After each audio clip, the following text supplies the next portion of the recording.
मुझे अफ़सोस है कि मैं गाँव सिर्फ़ 2 दिन के लिए आई हूँ, क्योंकि यहाँ आते ही वापस जाने का दुःख शुरू हो गया था। आज का ये सफ़र था सुकून के नाम। ट्रेन में बैठकर खूबसूरत नज़ारे देखते हुए कब वक़्त निकल गया पता ही नहीं चला। कभी खेत नज़र आ रहे थे, कभी छोटे-छोटे स्टेशन और कभी दूर तक फैली हुई हरियाली। और सच में गाँव के स्टेशन पर उतरकर जो सुकून फ़ील हो रहा था ना, उसे मैं वर्ड्स में एक्सप्लेन ही नहीं कर सकती। लेकिन अफ़सोस मैं सिर्फ़ 2 दिन के लिए गाँव गई थी और स्टेशन पर कदम रखते ही अगले दिन वापस जाने का दुःख शुरू हो गया था। ये दुःख वही लोग समझ सकते हैं जिन्हें अपना गाँव बहुत ज़्यादा अज़ीज़ है, लेकिन वो गाँव जा नहीं पाते या जाते भी है तो सिर्फ़ 1 या 2 दिन के लिए। आज मैं आपको एक ऐसे घर की सैर कराऊंगी जिसको देखकर आपको आपके गाँव की याद ज़रूर आएगी। पहले के ज़माने में खिड़की को खिड़की नहीं बल्कि रोशनदान कहा जाता था। ये छोटी-छोटी विंडोज़ देखने में जितनी सिंपल होती हैं उतनी ही कमाल की होती हैं और इनमें जो कुंडी लगी होती है वो देखने में तो बहुत सिंपल लगती है, लेकिन उस ज़माने के लोगों का भरोसा इतना मज़बूत होता था, इतनी सी कुंडी भी घर की हिफाज़त के लिए काफ़ी होती थी। छोटी सी कुंडी का इस्तेमाल करके लोग अपने घर की हिफाज़त कर लेते थे, जो आज हम बड़े-बड़े लॉक लगाकर भी नहीं कर पाते। ये सीढ़ियाँ ऊपर जाने के लिए हैं और सबसे स्पेशल बात, ये सीढ़ियाँ पूरी सागवान की लकड़ी की बनी हुई हैं। सीढ़ी, दरवाजे, खिड़की, इवन छत तक सागवान की लकड़ी की बनी हुई है। और एक हम हैं जो आजकल नया फर्नीचर बनवाते हैं और कुछ सालों बाद ही उसमें से आवाजें आने लगती हैं। ये घर मेरी सास की सास के ज़माने का है। सोचिए कितनी पीढ़ियाँ इस घर में रहकर गुजरी होंगी। पहले के लोग बार-बार उठते बैठते और काम करते थे, शायद इसीलिए उनकी फिटनेस नेचुरली मेंटेन रहती थी। ये है हमारा छोटा सा किचन, यहाँ किचन टेबल नहीं है और ये है छोटा सा आंगन। मेरे हस्बैंड बताते हैं कि पहले इस पर छत नहीं थी, इसलिए और ज्यादा खूबसूरत लगता था,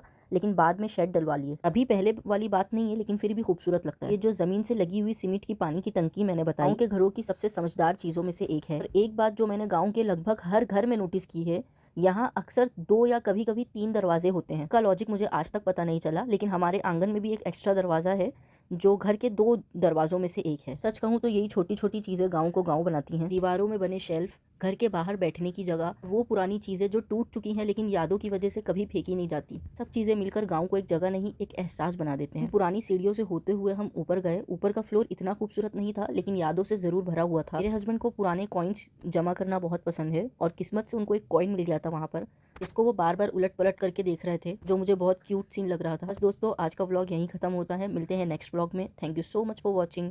टेक केयर। अल्लाह हाफिज़।